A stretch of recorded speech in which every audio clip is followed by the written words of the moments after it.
Muito bem-vindo à nossa TV USC, televisão da Universidade do Sagrado Coração, e hoje vamos apresentar um tema muito especial, porque vamos falar de pessoas especiais. Muitas pessoas são portadoras de algum tipo de deficiência e sofrem por parte da sociedade algum tipo de preconceito. Aliás, algum tipo não, muitos preconceitos estão presentes nesta relação, e este é o tema que a gente vai discutir hoje. Como nossos convidados temos o Emílio Figueira. Emílio, muito obrigado por estar conosco. O Emílio é especialista em estudos da deficiência, ele é escritor também, ele tem 8 livros publicados, 2 especificamente na área da deficiência. É também articulista, autor de vários artigos publicados em jornais e revistas, artigos específicos de estudos da deficiência, e também o Emílio foi pesquisador do Centrim. E é aluno aqui do curso de Psicologia da USC. Bem-vindo, Emílio. Obrigado. Daqui a pouquinho a gente conversa sobre os seus estudos, e a gente tem também a honra de apresentar a professora Maria de Lourdes Merig Tabaquim. Muito obrigado, professora, por estar conosco. A professora Maria de Lourdes é psicóloga, ela é especializada em reabilitação física e mental, com mestrado pela Federal de São Carlos na área de educação especial. Ela é doutora em Ciências Biomédicas e Neurociências pela Unicamp, coordena o curso de Psicologia aqui da Universidade do Sagrado Coração e também é professora na área. Muito obrigado, Maria de Lourdes, a Malu, né, como todo mundo conhece. Vamos então começar o programa. Eu queria que você falasse, Maria de Lourdes, com relação a esse preconceito. Por que isso, hein? Inicialmente, nós temos que considerar que o preconceito, ele vem de muitas épocas atrás, né? E ele existe principalmente pela falta de informação que se tem a respeito da deficiência. Quando o povo tem acesso à informação, desmistifica o que vem a ser essa excepcionalidade. E, portanto, o veículo maior que nós temos em mãos é conscientizar sobre as capacidades que a pessoa portadora de deficiência tem, além da sua própria deficiência. A senhora acredita que parte disso também é do próprio portador, da família também contribui para isso? O excesso de proteção também pode provocar? Acaba gerando um círculo vicioso. A família protege com medo realmente da comunidade, da reação que a comunidade tem diante do diferente, da deficiência e do desconhecimento dessa informação que eu citei. E a família tenta proteger, resguardando essa pessoa, né? Isso, dessa e aí deficiência. prejudica muitas vezes E também. com isso, deixa de proporcionar oportunidades para a pessoa conviver com o outro, aprender, porque a aprendizagem se faz através da troca, né, na comunidade. E esse isolamento traz uma série de dificuldades para a pessoa que tem deficiência. E a vida não é fácil para ninguém, imagina para quem ainda sofre com esse tipo de olhar diferente, né? Bom, Emílio, vamos lá, vamos primeiro apresentar o Emílio. Você teve um problema, eu queria que você falasse um pouquinho do que você tem. Meu pai disse igual. Certo. Foi originado do parto. Certo. Como meu pai se dá hora de nascer, faltou oxigênio no cérebro. Certo. E isso afetou só a parte motor com comportamento, movimento e a falha. Exatamente.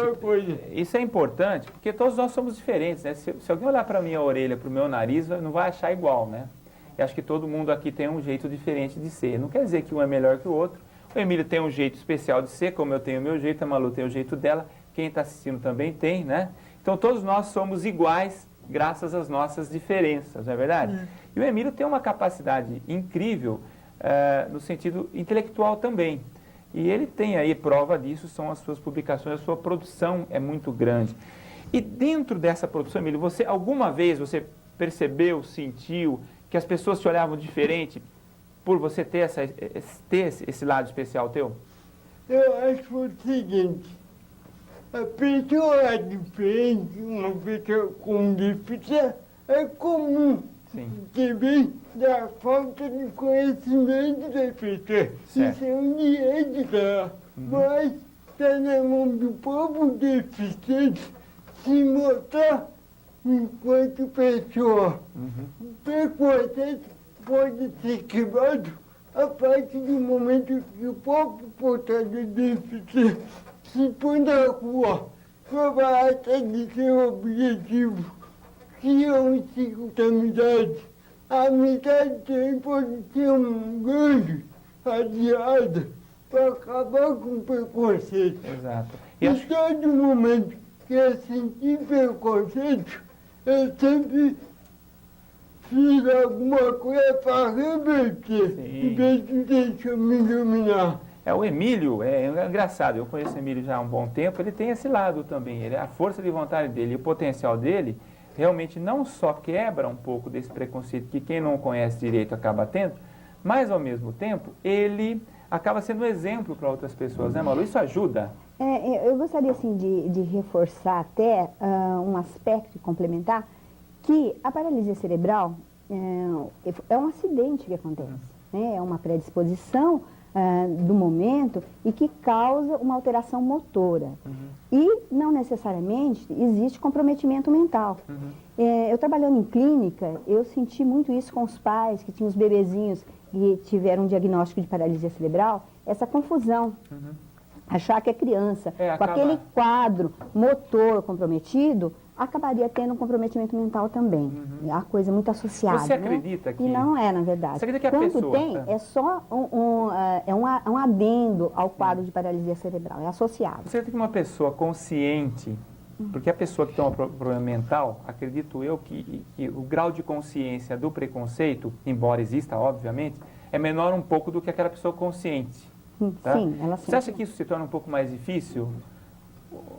A pessoa ter consciência de que ela está sendo rejeitada porque ela é diferente, essa consciência explícita? Quando a pessoa tem uma deficiência mental, ela propriamente, ela sente no fato. Ela percebe.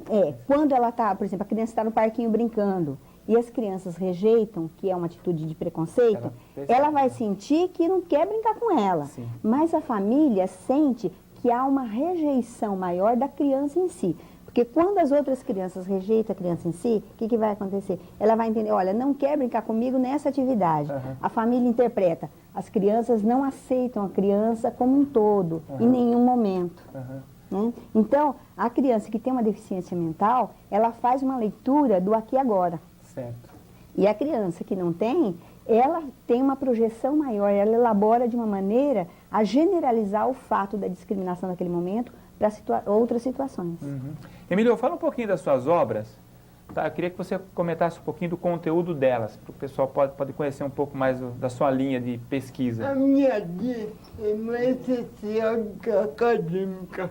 Eu sou um pesquisador que eu me chamo de autodidata, sem uma preocupação acadêmica. Então, tudo que eu pesquisei foi sobre o comportamento social, sobre a convivência e, ao mesmo tempo, tem muito de mim mesmo. Sem dúvida. O que eu vivi. O que você sentiu. E das minhas curiosidades, a partir das minhas curiosidades, é que eu fui desenvolvendo o tema dos meus artigos, dos meus livros. Então, tudo que eu fiz até hoje tem esse fundamento mais social do que propriamente acadêmico. E hoje você está numa faculdade, né? Você teve contatos com estudos nesse teu trabalho. Como você está percebendo hoje no mundo universitário isso? Numa área importante que é a psicologia? Isso. Na verdade, eu estou começando. Eu só tenho um mês de curso, ainda muito cedo para uma análise. Certo. Mas eu senti, por ser o meu primeiro curso presencial, eu senti que o meu ministério está muito mais aberto do que os demais. Sim. Então, o povo da universidade já tem uma outra mente. Outra cabeça. E uma coisa que me marcou muito foi os professores. Eu fui recebido com tanto carinho e com tanto respeito que eu me senti em casa. E uma coisa importante, Emílio, que você está falando, eu queria até perguntar para a Malu com relação a isso, quer dizer o seguinte, em casos específicos, por exemplo, o Emílio é uma pessoa que nós, além de sermos amigos e nos conhecemos, acho que é importante tratar como igual mesmo, não é também não privilegiar, não é verdade? Sim. Então acho que também tem um pouco disso, né? As pessoas que lidam, ter esse cuidado também e ao mesmo tempo compreender, né, a realidade, mas ter esse lado do igual, né? o preconceito não é só a rejeição, é a superproteção também. É uma forma de rejeitar, né? Eu vou poupar o outro, vou superproteger o outro, Sim. porque eu o considero inferior. Sim. É uma maneira, né, de rejeitar e de ter o preconceito. Agora, eu queria dizer o seguinte, aqui na universidade, como coordenadora de curso, eu tenho um contato muito frequente com os professores e os alunos que são portadores de algum tipo de necessidade especial, eles são preparados para a entrada aqui. Né? Então, o Emílio é muito bem-vindo, os professores têm consciência das dificuldades que tem o Emílio e também da potencialidade que ele tem, da capacidade que ele tem. Então, quando o professor ele vê uma pessoa que tem uma deficiência, ele vê, além da deficiência, Sim. as habilidades Com e as certeza. competências que ele tem também. Que podem né? ser até superiores à de uma pessoa Com dita certeza. normal, né? Com certeza. Bom, vamos fazer um pequeno intervalo agora, tá? E eu queria deixar em aberto o questionamento com relação a dicas, formas de tratamento, como lidar, né, com amigos, com alguém da família, com alguém que chega até nós em diferentes situações da vida, que possui que é uma pessoa especial. Tá? Eu acho que deve ter alguma coisa aí que pode nos ajudar a, como o próprio Emílio falou, mundo universitário, as barreiras são menores e preconceito, mas não é a regra. Até a própria universidade também não é perfeita, ela também tem os seus obstáculos. Então vamos tentar então, juntos, encontrar alguma coisa que possa servir de dica, de exemplo para quem vive com esse problema em casa ou que possa ter esse contato de alguma ou outra forma. A TV USP está falando hoje sobre o preconceito na deficiência. Daqui a pouquinho nós voltamos com os nossos convidados. Até já. Muito bem, a sua TV USP apresentando hoje um programa especial sobre o preconceito na deficiência. E a gente tem aqui o Emílio e a professora Malu como convidados, que estão debatendo com a gente esse tema de extrema importância. E até porque, se nós não temos a família, temos um círculo de amigos, se não temos um círculo de amigos, convivemos com as pessoas em sociedade e não é preciso, nem podemos ter vergonha disso, não é verdade? Nem de ser e nem de conviver. E quem vive essa realidade ou tem um contato, Malu, que orientação você dá, abusando do teu conhecimento, para que muita gente não sabe, porque a gente é aquilo que aprende a ser. E às vezes muitos querem se aproximar mais de uma pessoa portadora de deficiência, quer até poder ajudar e não sabe como, às vezes se retrai. Fala um pouquinho desse convívio que podemos ter com essas pessoas especiais. Nós precisamos primeiro pensar o seguinte, de que deficiência nós estamos falando? Nós estamos falando de uma deficiência mental, sensorial, física, psiquiátrica. Então, tem vários tipos de deficiência. O que é importante saber é o conceito que nós temos disso. Né? A pessoa, ela não é deficiência, ela tem deficiências. Pode ser uma, duas ou mais. Então, se você tem um conceito de que a pessoa ela tem uma deficiência, e até a utilização da palavra ter em vez de ser, já muda a sua forma de encarar o outro. Então, a partir do momento em que você encara que tem uma deficiência, ele também tem habilidades, tem competências, e você começa a ter uma visão diferenciada. Quanto à abordagem que você tem com a pessoa, é a mesma que você teria com uma pessoa que não tem deficiência. O fato de você olhar uma pessoa com uma malformação significa que o outro tem uma característica diferenciada que você não está acostumado com isso. Certo. Isso não implica que tem uma maldade nisso, mas apenas é uma situação diferenciada. Assim como uma roupa diferente poderia causar também, né, uma atenção maior sua. Certo. E as pessoas que têm a deficiência em si, elas não se sentem intimidadas com isso, mas sim com um olhar crítico e do medo. Porque dá essa impressão, muitas vezes, que a pessoa que tem uma deficiência, ela vai ou contaminar, ou vai transmitir. São crendices que hoje, em 2003, não se pensa mais assim. Não se deve, pelo menos, pensar assim, né? Então, a relação com o outro deve ser tanto quanto qualquer uma outra. Sem dúvida. Eu fico pensando, se eu for compartilhar a companhia de grandes músicos e todos cantam e eu for cantar, eu sou um deficiente, porque eu vou cantar de uma maneira terrível, não é verdade? E precisaria, mas aí você tem a deficiência e não deficiência. Exatamente, e precisaria colocar ali um karaokê, alguma coisa aí. Então eu quero até explicar que, por Emílio, ter esse lado especial dele como nós temos, muitas vezes nós que convivemos, a Malu até está comentando isso, compreendemos o que o Emílio está dizendo, em termos de fonética mesmo. Então, algumas vezes que nós podemos perceber que o público de casa possa não estar entendendo por não conviver com ele, a gente vai colocar uma legenda, Emílio, tá? Vai ser só português, viu? Não vamos colocar em... Mesmo porque, se você for escutar uma pessoa, mesmo que você domine mais ou menos o inglês, se você for escutar uma pessoa falar o idioma, você vai tentar entender cada pedaço e aí você se perde muitas mesmo vezes. Mesmo pessoas normais na fala, às vezes falam rápido demais e você não compreende. Mesmo portugueses, eu já entrevistei pessoas de Portugal e olha, eu tive dificuldade de captar exatamente. Porque você não tem uma educação auditiva suficiente para acompanhar. Para aquela realidade, exatamente. Emílio, fala um pouquinho de superproteção. Eu queria que você falasse desse outro lado que a Malu estava comentando, que também é uma forma de preconceito. Como que você observa isso? Proteção também altamente negativa. Eu conheço casos de outros portadores que foram só subprotegidos. Isso fez o cara mesmo que essa aparição a situação até melhor do que os outros. E por isso prejudicou o dia a dia. Eles acham, mas eu estou protegido, é porque tem pessoa mesmo. Passar a eles mesmo ter o auto-preconceito. Sem dúvida. É a mesma coisa que ela faz. Você é um exemplo de força de vontade. Ela faz enche o saco. O deficiente é cativista no momento, não como exemplo. Entendi. Eu acho que tem que tratar como igual mesmo, né? Acho que não é aquela história. Todos nós temos os nossos defeitos, nossos calos, né?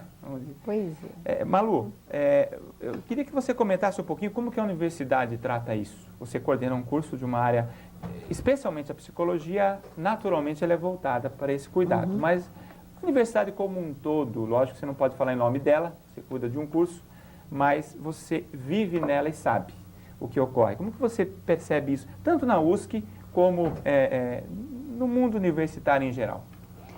De uma forma geral, eu sinto que não há uma preocupação muito grande com as pessoas que têm deficiência e que visam acesso à graduação no universitário. E, por isso, não se cria uma estrutura facilitadora para atender essa demanda. Sim. Então, isso no aspecto de geral. uma forma geral. Aqui na universidade, nós temos um olhar diferente, né, um olhar diferenciado mesmo, porque nós temos no curso pessoas com deficiência sensorial também e deficiência física, e isso exige estratégias diferenciadas por parte do professor.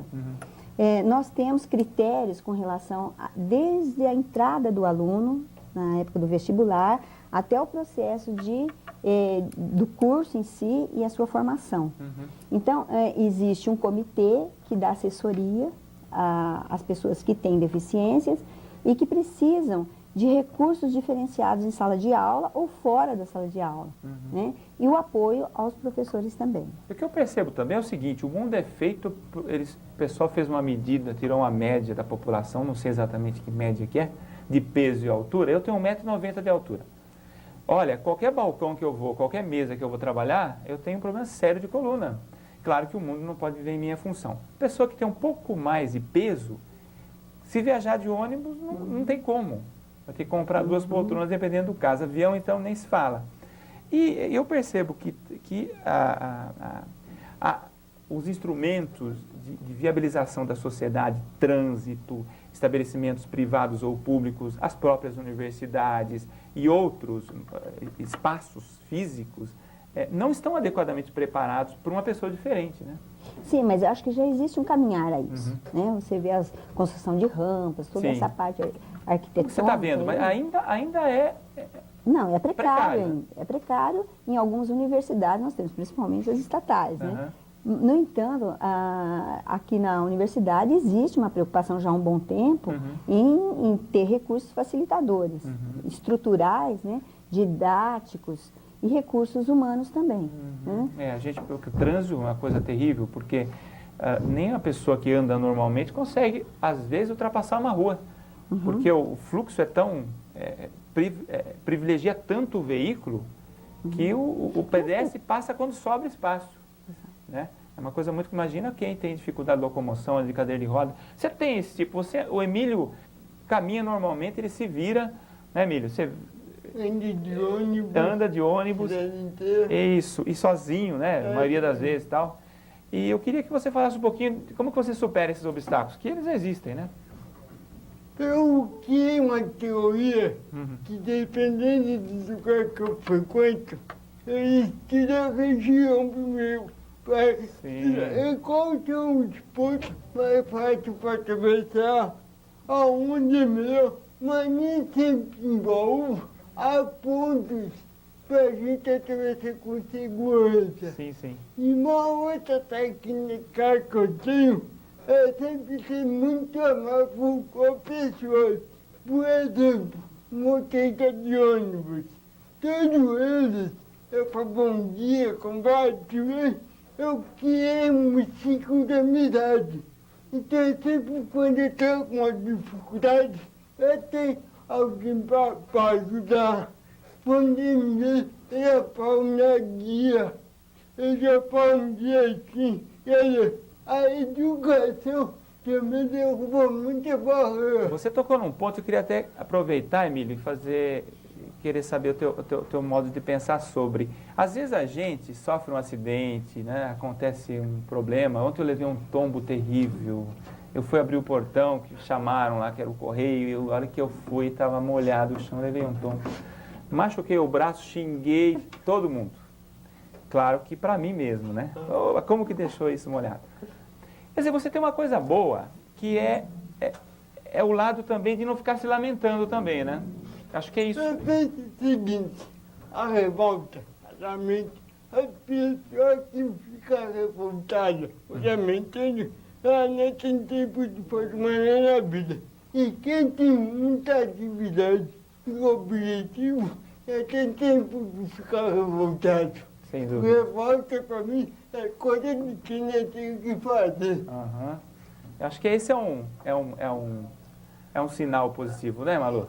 Eu acredito que o Emílio tem esse bom astral, né? Esse instinto de vida aí elevado, em função da crença de que ele é capaz para muita coisa. Sim. E ele sabe disso, que ele é capaz, essa consciência, né? Ele tem um potencial extremamente bom e em que ele usa esse potencial, ele explora, ele não tem medo de ousar.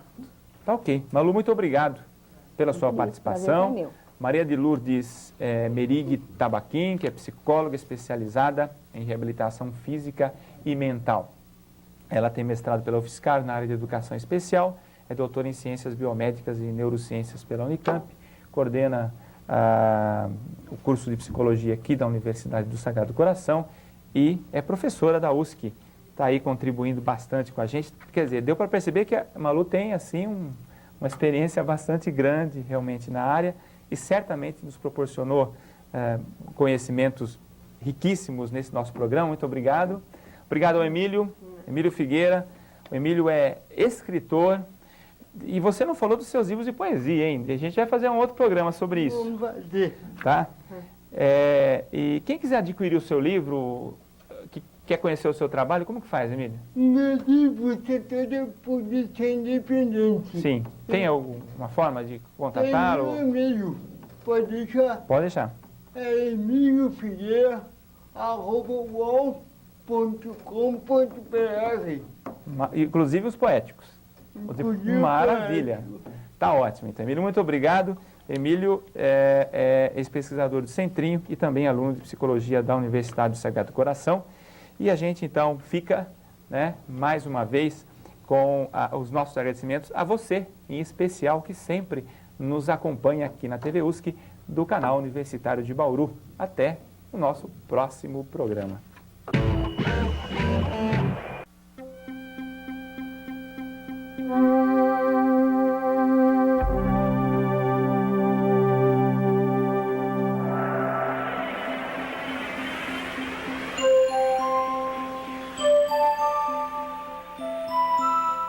E